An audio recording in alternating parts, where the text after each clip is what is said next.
Entah berapa lama Ana tertidur dengan nyenyak di atas ranjang. Tubuhnya kini tampak menggeliat dengan pelan. Perlahan, ia membuka matanya dan melihat ruangan di sekitarnya. Di mana ini? Apa ini hotel tempat kita menginap? Tanya Ana sambil menajamkan penglihatannya yang masih agak samar. Ana berusaha mengingat kembali sebelum tertidur. Ia masih berada di pesawat bersama suaminya. Tapi, di mana suaminya saat ini? Ana duduk di ranjang dan melihat ke sekelilingnya. Kamarnya yang besar itu tampak kosong. Hanya ada dirinya saja di sana. Kemana Joe? Tanya Ana yang mulai panik. Ia pun turun dari ranjang dan mencari suaminya di sekitar kamar. Sayang, kau di mana? Ana terus memanggil-manggil suaminya. Ia mencari ke kamar mandi, tapi di sana tidak ada siapapun. Ia pergi ke ruangan lainnya.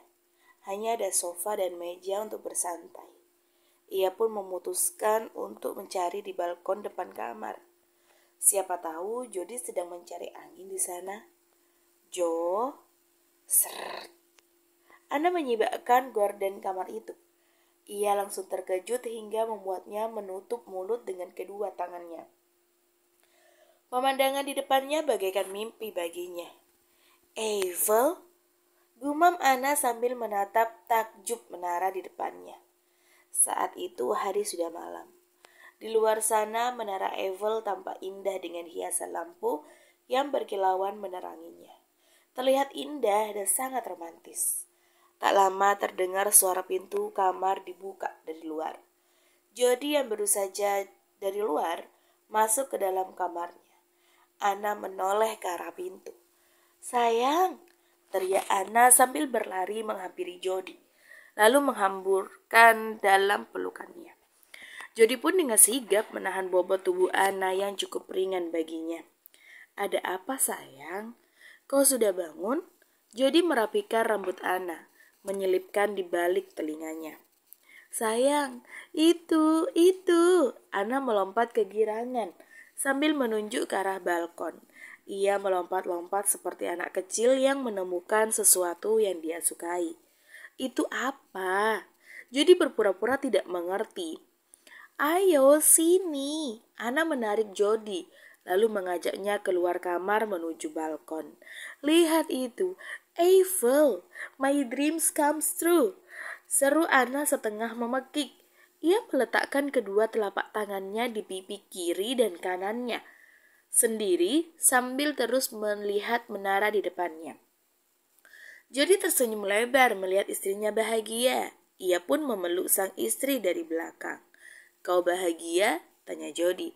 Tentu saja, ini adalah salah satu impianku. Bisa melihat menara Eiffel dengan orang yang aku sayangi.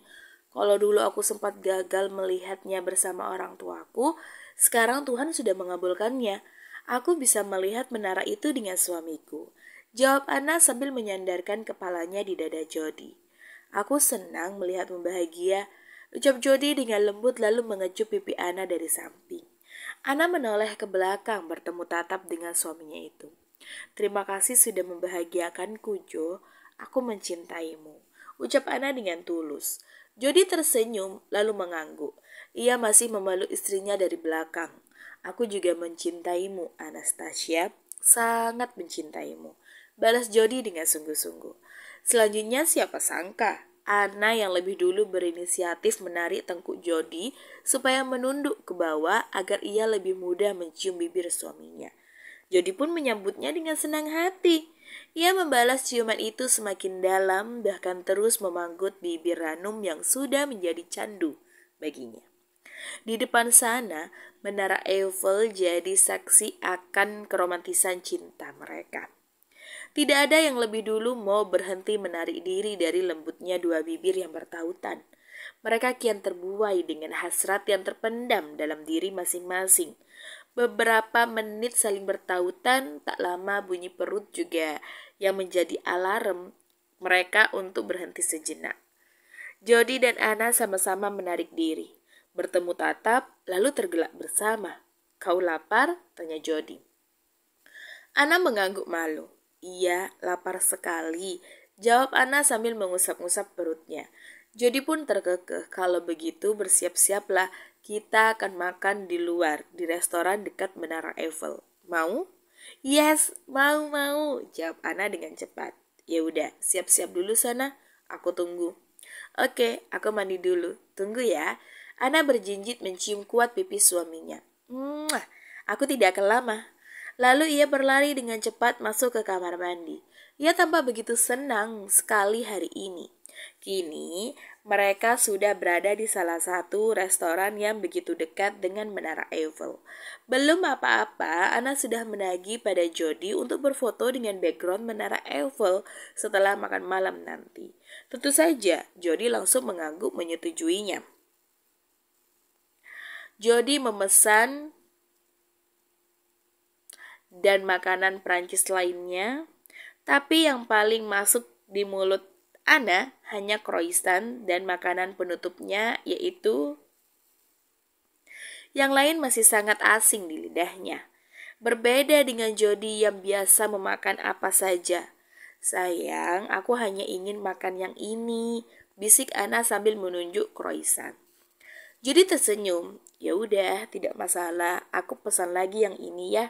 Oke, aku mau, sahut Ana. Kalau sedang manja seperti ini, mereka lebih terlihat seperti kakak adik daripada suami istri. Setelah selesai makan, sesuai janjinya tadi, Jody mengajak Ana untuk melihat Menara Eiffel dari dekat. Mereka pergi ke taman yang ada di sana. Mau foto, pinta Ana sambil menggoyang-goyangkan lengan suaminya. Ya udah, aku fotokan. Kau berdiri di sana ya. Ana menggelengkan kepalanya. Mau berdua, rengeknya dengan bibir mengerucut. Baiklah, sebentar ya. Jody pun meminta tolong kepada orang lain yang melintas di sana. Ia meminta orang tersebut untuk mengambil gambar mereka berdua. Ana melihat Jody berbahasa asing dengan orang itu. Bukan bahasa Inggris, tapi sepertinya bahasa Prancis. Ana dan Jody pun berpose dengan banyak gagah. Untungnya, orang yang mengambil gambar bisa sabar menuruti kemauan mereka. Setelah dirasa cukup, Jody pun berterima kasih pada orang tersebut. Merci backup, ucap Jody pada orang tersebut. Derrière, jawab orang tersebut. Mereka pun melanjutkan perjalanan ke Menara Eiffel. Mau lihat hasil fotonya, pinta Ana sambil menengadahkan tangannya. Jody pun memberikan handphonenya. Wah, bagus sekali. Kamera handphonemu bagus. Fotonya terang, seru Ana. Nanti aku belikan juga handphone seperti itu untukmu, ucap Jody. Benarkah? Jody mengangguk. Ana yang kegirangan langsung melompat ke arah Jody. Merci sayang. Ana berterima kasih dalam bahasa Prancis. Bisa bahasa Prancis juga? Tanya Jody. Tidak, aku hanya menirumu tadi, jawabnya sambil terkekeh. Mereka pun menghabiskan waktu bersama untuk melihat dengan jelas Menara Eiffel di depan mereka. Ana sendiri saat berada di dekat menara itu bergumam dalam hatinya. Ayah, ibu, Ana sudah sampai di tempat impian Ana saat ini bersama suami yang sangat mencintai Ana. Pasti di surga sana ayah dan ibu bahagia kan? Melihat Ana hidup bahagia seperti sekarang, doakan pernikahan kami ya. Semoga kami bisa terus kekal bahagia sampai maut memisahkan. Tes. Setetes air mata Ana tumpah begitu saja. Ia dengan cepat menyekanya karena tidak ingin Jody melihat itu. Setelah puas menikmati malam bersama Menara Eiffel, mereka pun kembali ke hotel dengan perasaan bahagia. Malam ini Ana berniat memakai baju tidur yang diberikan oleh Tiara. Dia sengaja membawanya untuk memberikan kejutan kepada suaminya. Jody yang sedang berbaring di atas ranjang sambil mengecek pesan di handphonenya masih belum sadar kalau Ana sudah berpenampilan seksi dan sangat menggoda. Sayang, panggil Ana yang sedang berdiri di dekat ranjangnya. Iya sayang, kau sudah berganti pak. Jody tidak mampu melanjutkan perkataannya. Ia langsung terdiam melihat wajah malu-malu Ana dengan gaun malam yang mengekspos tubuhnya. Klek. Jody menelan salivanya dengan susah payah. Kalau disuguhi pemandangan seperti ini, ia mana bisa tahan? Ia tidak menyangka Ana akan berpakaian seperti itu malam ini. Pikirnya Ana akan kelelahan dan mungkin mereka akan melakukannya besok saja. Tapi ternyata istri kecilnya itu lebih dulu menggodanya. Baiklah, ia tidak akan mengecewakan Ana. Dapat dari mana baju itu? Tanya Jody sedikit gugup. Ini kan yang diberikan Nyonya Tiara. Kenapa? Aku jelek ya memakai ini? Tanya Ana tampak kecewa. Tidak, malah cocok sekali. Jawab Jody dengan cepat. Kalau tidak cocok, aku ganti piyama aja, kode Ana. Jody dengan cepat turun dari ranjang, lalu menghampiri istrinya. Jangan diganti, ini aja. Tiap malam kau bisa memakai ini, aku suka. Benarkah? Tentu sayang, sahut Jody. Apa kau sudah siap kalau kita melakukannya malam ini? Tanya Jody yang sudah tidak sabaran. Ana mengangguk. Aku siap. Lalu, sekarang aku harus bagaimana? Apa aku berbaring dulu di atas tempat tidur atau apa? Tanya Ana dengan polosnya. Jody menahan tawanya, jangan sampai pecah. Nanti kalau istrinya tersinggung, malah bahaya. Istrinya ini sangat polos sekali. Ia harus mengajarkannya dengan pelan. Tanpa menjawab pertanyaan Ana, Jody menggendongnya lalu membaringkannya di tempat tidur. Setelah itu ia pun berada di atas Ana dengan bertumpuk pada kedua tangannya di sisi kiri dan kanan Ana. Baru seperti ini saja Ana sudah gugup bukan main. Apalagi nanti saat mereka benar-benar melakukannya. Aku mencintaimu Ana. Aku akan melakukannya dengan pelan. Bisik Jody tepat di telinga Ana. Dengan lembut ia mencium kupingnya hingga membuat Ana meremang. Dengan perlahan ia menghujani Ana dengan kecupan-kecupan lembut bibirnya. Hingga membuat Ana menggeliat salah tingkah. Ia mulai memanggut bibir istrinya lagi sambil tangannya mulai meraba kemana-mana. Makin lama Ana makin tidak tahan. Desahannya lolos begitu saja. Mendengar itu Jody kian terbakar gairah. Ciumannya semakin turun ke bawah. Jo, Ana mendesah sambil meremas kuat rambut suaminya.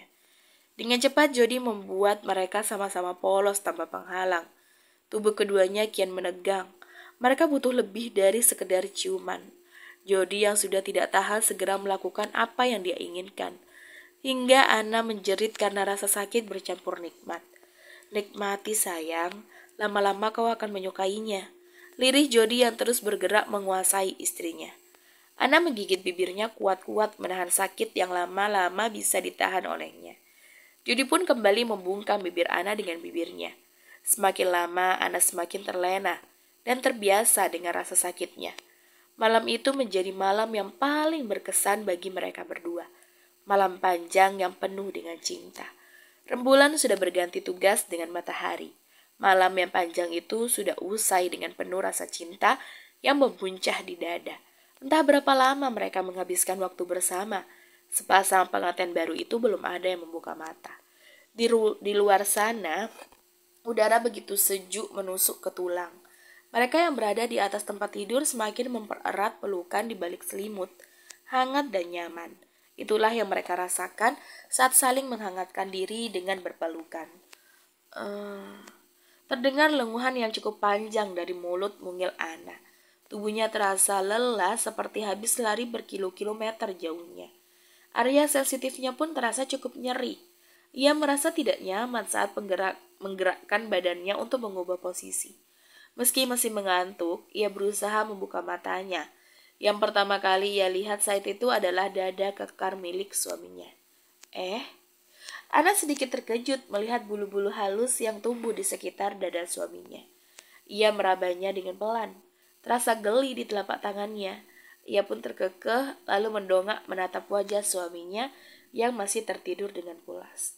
Dari wajahnya sepertinya pria itu juga sangat kelelahan. Lelah setelah pergulatan yang panjang. Ana memindahkan tangannya yang tadi mengelus dada.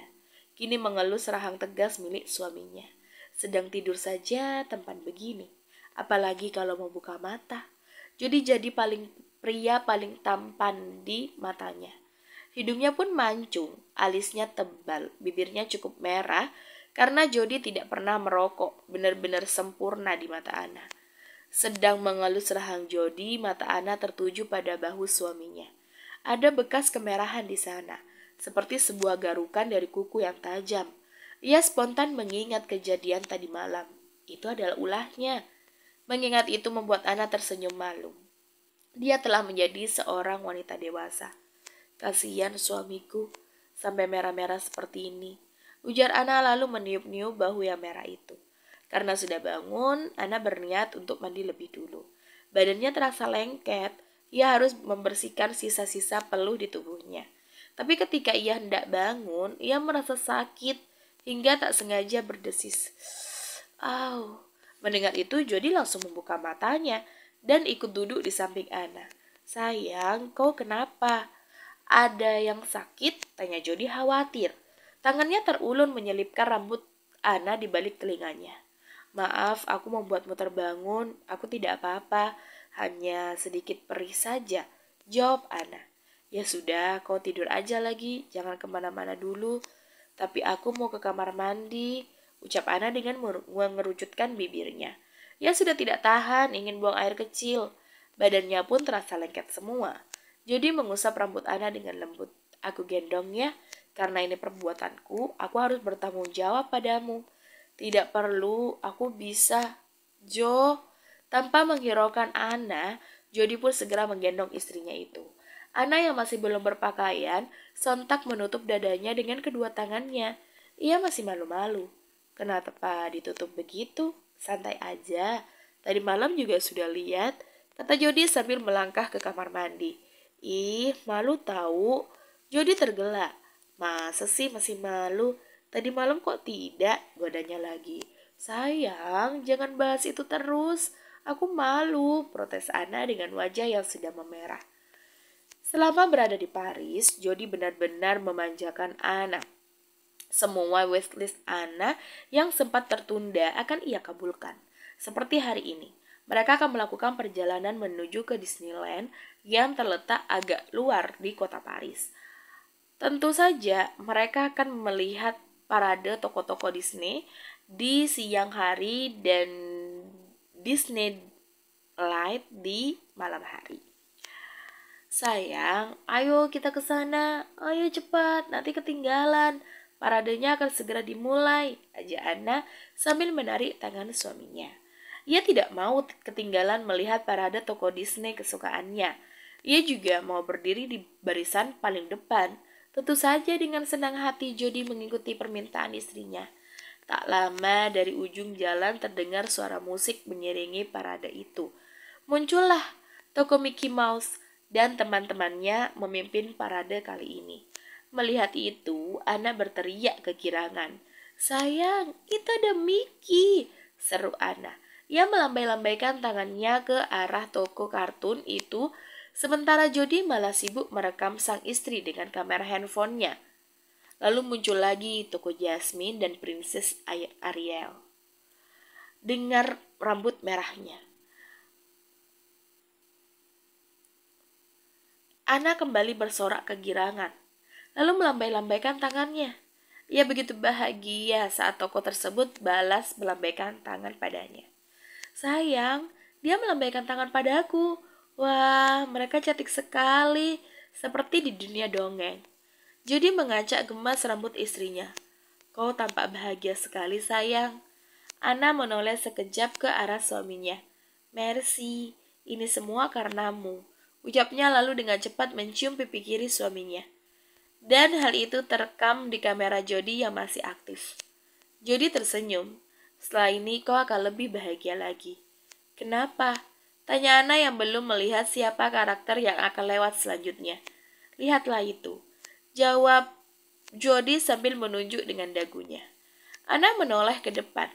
Matanya langsung melebar melihat seorang wanita yang berpakaian ala Cinderella berada di atas kereta berbentuk labu raksasa berwarna emas. Cinderella, gumam Ana dengan takjub. Itu adalah tokoh favoritnya. Ia pun langsung meloncat-loncat sambil melambaikan tangannya. Cinderella, halo Cinderella, teriaknya bersamaan dengan anak-anak kecil lain yang juga menyukai toko itu. Begitu melintas tepat di depan Anna, wanita berpakaian Cinderella itu melambaikan tangannya pada Anna. Anna pun bertambah senang. "Sayang, Cinderellanya melihatku," ucap Anna dengan senang.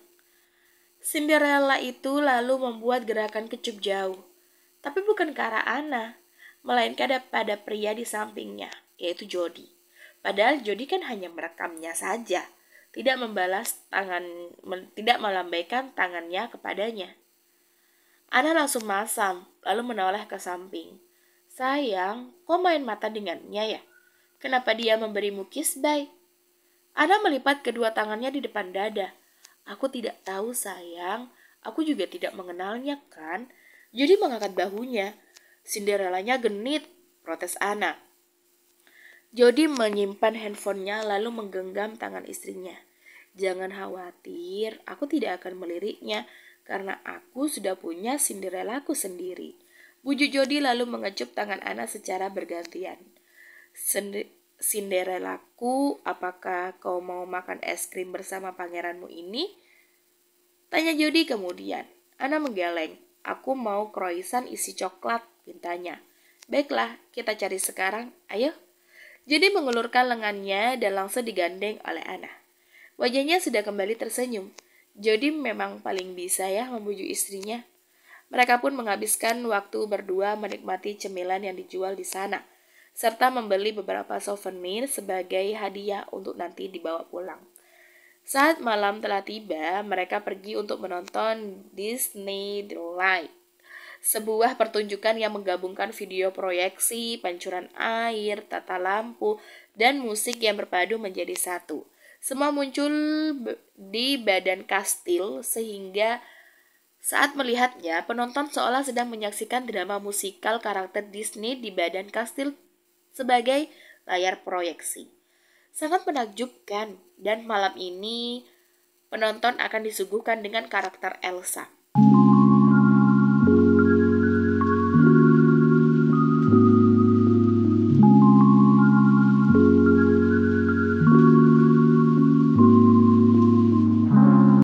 "Ini luar biasa," ucap Anna dengan penuh takjub. Matanya sampai berkaca-kaca saking bahagianya. Jody memeluk istrinya dari belakang. "Kau lebih luar biasa." Jody lalu mengecup kepala istrinya dari belakang. Anna berbalik menatap suaminya. "Ini bulan madu yang sangat indah bagiku. Terima kasih atas semuanya sayang. Aku sangat mencintaimu," ucap Anna lalu berjinjit mencium kening suaminya. Air matanya sudah lolos begitu saja. "Sudah, jangan menangis sayang." Jody menyeka air mata Anna. "Kedepannya aku berjanji akan membuat kehidupanmu lebih bahagia lagi. Mumpung kita masih di sini, katakan padaku apa saja yang kau inginkan. Sebisaku akan aku turuti." "Tak sadar bulan madu kita akan segera berakhir," ucap Anna. "Tapi cinta kita tidak akan berakhir, akan terus kekal di sini dan di sini." Jauh Jody sambil menunjuk hati Anna dan hatinya. Detik selanjutnya, tak peduli mereka masih berada di luar, Jody langsung mengecup bibir Anna dengan lembut bahkan memanggutnya dengan mesra, berlatarkan kastil yang terang benderang penuh dengan cahaya. Bersambung.